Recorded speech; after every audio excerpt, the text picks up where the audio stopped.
Alrighty, guys, is it time to turn the page on Fantastic Four First Steps? Well, maybe not just yet, but still, there are people who are already looking forward to what the MCU has in store, even though we have over a year's wait, I believe, or maybe just a little bit under a year's wait until the next MCU movie, which is Spider-Man Brand New Day, and then another 6 months until Avengers Doomsday. Regardless, Fantastic Four, I think, despite however much money it actually makes at the box office, which, I mean, as long as it's not a colossal failure, which at this point I just don't see it being, I think that with the good word of mouth, we talked about the first weekend's box office results and whatnot, I think that this film will easily cross $500 million. After that, we'll see. But I think that regardless, this film is a success in Marvel's eyes just based on the critical reaction and whatnot. And so I think Fantastic Four is a step in the right direction. But what comes next, right? Because Avengers Doomsday is filming. Spider-Man Brand New Day is now filming.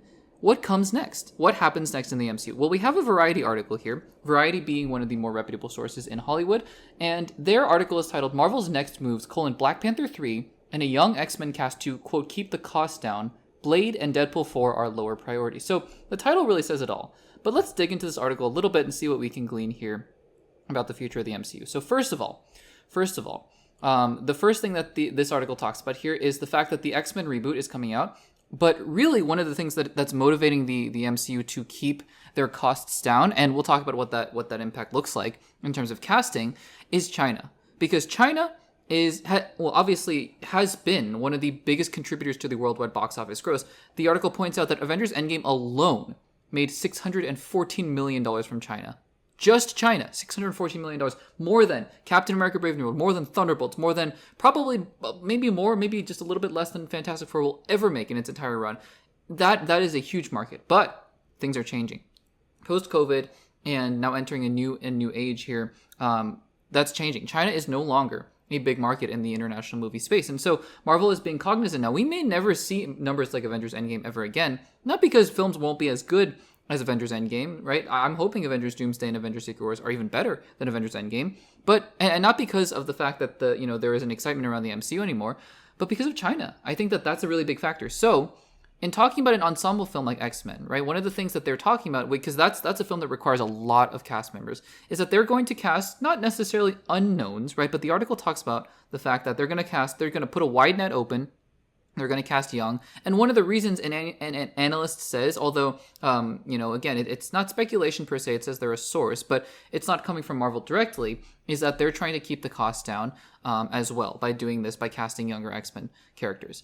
And to be honest with you, maybe this is unpopular. I think that's a good thing. Not necessarily that they should be cutting costs at all expense and whatnot, but I think that, there's a difference between penny pinching, right, and not going after really good talent, which I think it's clear that they're not doing that, right? They have Robert Downey Jr. playing Doctor Doom. They have Pedro Pascal, Vanessa Kirby, Joseph Quinn, Eben Moss-Baccarat. Those are premier actors in the business today. It's not like they're just going out and grabbing random people because they're trying to save costs. I think, though, what we often forget is that constraint sometimes leads to the best things.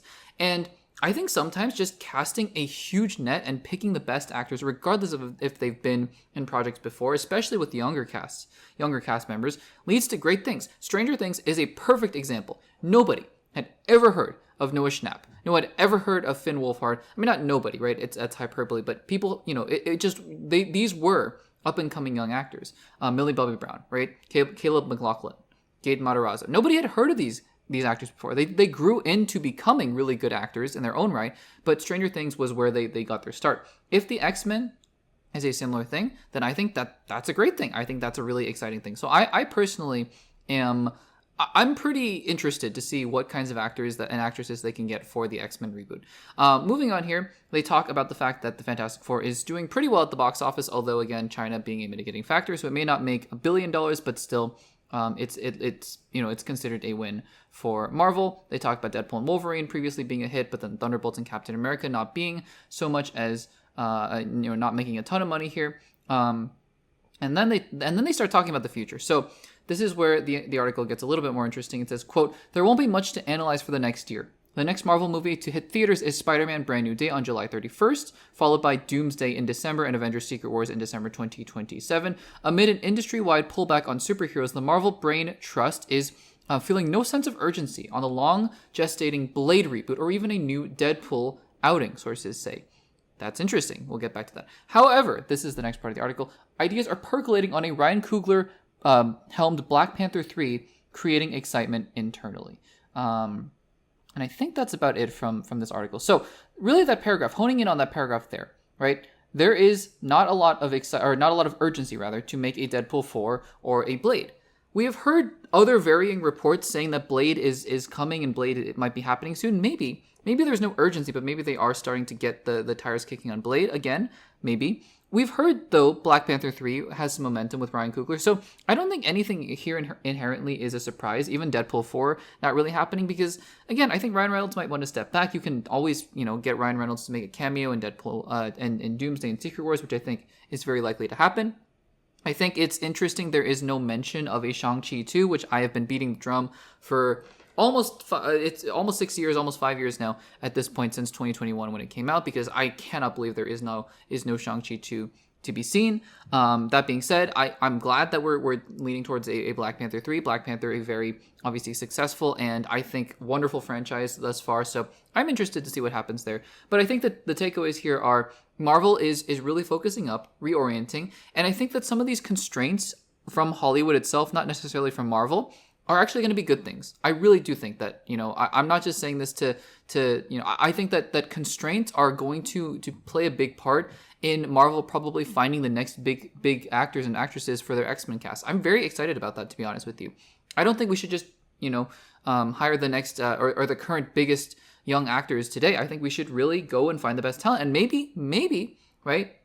All the fan casts that are going on, maybe those are the best actors and actresses for these roles, but who knows? I think that Marvel, one thing to close out the segment really quickly, one thing that I've always said is that you can question Marvel's ability to put out quality in terms of putting out high quality, high quantity with the Disney Plus shows, and you can question a lot of the movies and TV shows they put out in the past few years.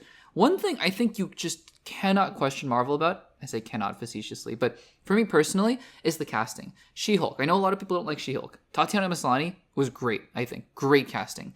Other projects like Secret Invasion. I don't think Secret Invasion was poorly cast. Ben Mendelsohn, Kingsley Ben-Adir, Samuel L. Jackson. I think that they were all great, right? And so I think that even in the Marvels, Tiana Paris, Iman Vellani is amazing. And I think the casting is not something that they've really missed on. So I'm very excited to see who they are able to find for the younger X-Men cast. Guys, what do you think about this article here from Variety talking about the future of the MCU, where they're going? X-Men, Blade, Black Panther 3? Let me know in the comments down below.